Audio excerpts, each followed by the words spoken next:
तशी लाईट दिसली तर समजून जायचं खेळ खलास आहे, कारण ती फक्त लाईट नाहीये, तो आहे चकवा. वडीलधारे सांगत आले त्या लाईटीच्या मागे जायचं नाही, गेलात तर तुम्ही परत येणारच नाही. आणि सगळ्यात धक्कादायक गोष्ट म्हणजे तुम्ही एकदा तिला बघितलं तर ती गायब होऊन अचानक तुमच्या समोर पण येऊ शकते. ती दिसते फक्त गुजरातच्या रण ऑफ कच्छमध्ये. रहस्यमय लाईट नक्की काय, तर तिला स्थानिक लोक चीरबत्ती म्हणतात. चीर म्हणजे भूत आणि बत्ती म्हणजे ज्योत. लोक सांगतात ही ज्योत गोळ्यासारख्या आकाराची असते, जमिनीपासून 1 ते 2 फूट उंच वर ती तरंगते. ती वेगाने हलते, दिशा बदलते आणि कधी लोकांच्या किंवा गाड्यांच्या मागे लागते, जसं की ती कोणाला तरी टार्गेट करते. अनेक वर्षांपासून चीरबत्तीबद्दल अशा गोष्टी बोलल्या जात आहेत. आणि या चीरबत्तीचं रहस्य एवढंच नाहीये.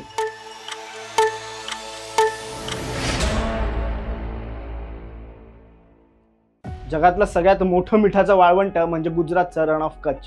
पावसात समुद्राचं पाणी आणि पावसामुळे हे संपूर्ण मैदान पाण्याने भरतं. मग हिवाळ्यात पाणी आटतं आणि मागे उरतं ते अफाट मीठ. त्यामुळे इथे जमीन दूर दूरपर्यंत पांढरीच दिसते आणि रात्री चंद्राचा प्रकाश पडला की हे रण चांदीसारखं चमकतं असं म्हणतात. पण याच रण ऑफ कच्छमध्ये कधी कधी एक निळा प्रकाश हवेत तरंगताना दिसतो. तीच आहे चीरबत्ती. रण ऑफ कच्छला लागून असलेल्या बन्नी गवताळ प्रदेशात चीरबत्ती जास्त दिसते असं स्थानिकांचं म्हणणं.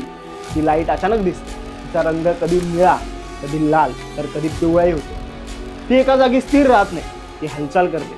कधी तुमच्या दिशेने येते, कधी तुम्हाला चुकवत लांब जाते आणि कधी क्षणभर दिसून गायबही होते. म्हणूनच लोकांना वाटतं की ही लाईट जिवंत आहे. म्हणून चीरबत्तीला भूतांशी जोडलं जातं.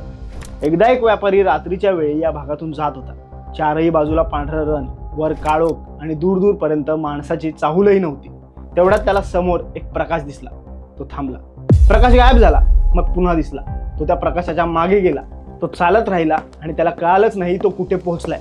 तो चालत होता पण रस्ता संपत नव्हता. सकाळ झाली तेव्हा गावकऱ्यांना तो बेशुद्ध अवस्थेत सापडला.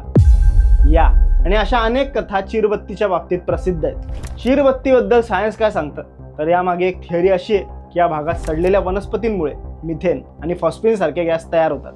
हे गॅसेस ऑक्सिजनशी रिॲक्ट होतात तेव्हा ते पेट घेतात आणि आपल्याला प्रकाश दिसतो. जगात अनेक ठिकाणी अशा प्रकारचे गॅस बर्निंगचे प्रकाश दिसण्याच्या घटना सांगितल्या जातात. त्यामुळे काही लोक म्हणतात की चीरबत्ती म्हणजे फक्त नॅचरल केमिकल रिॲक्शन आहे. पण इथे एक मोठा प्रॉब्लेम आहे. या केमिकल रिॲक्शनमुळे साधारण पिवळसर आग तयार होते, पण चीरबत्ती तर लोकांनी निळी हिरवी सुद्धा दिसते असं सांगितलंय. अजून एक, गॅसेस जळाल्यावर ते तरंगताना दिसतात, पण चीरबत्ती दिशा बदलून पाठलाग करून इतकी वेगाने हलते. मग हे गॅसेसच असतील का?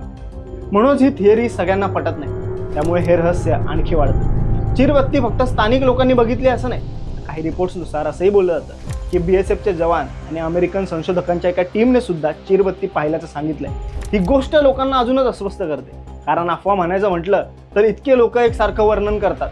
शिवाय या प्रकाशाचा ना आवाज येतो ना काही व्हायब्रेशन जाणवतं, आणि हे फक्त खूप जास्त अंधारमय जागेतच दिसतं. आणखी एक गोष्ट म्हणजे अशा प्रकारच्या रहस्यमय लाईटच्या गोष्टी फक्त भारतात नाही, युरोपमध्ये त्याला विल ओ द विस्प, ऑस्ट्रेलियात मिनमिन लाईट आणि नागालँडमध्ये नागा फायरबॉल असंही म्हणतात.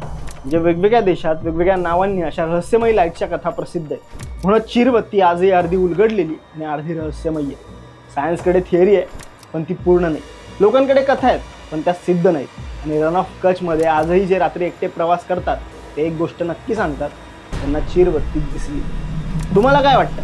चीरबत्ती ही नैसर्गिक केमिकल रिॲक्शन आहे की खरंच चकवा की भुताटकी? कमेंटमध्ये नक्की सांगा. आणि अशाच रंजक गोष्टी जाणून घेण्यासाठी गाजावाजाला लाईक, शेअर, फॉलो आणि सबस्क्राईब करायला विसरू नका.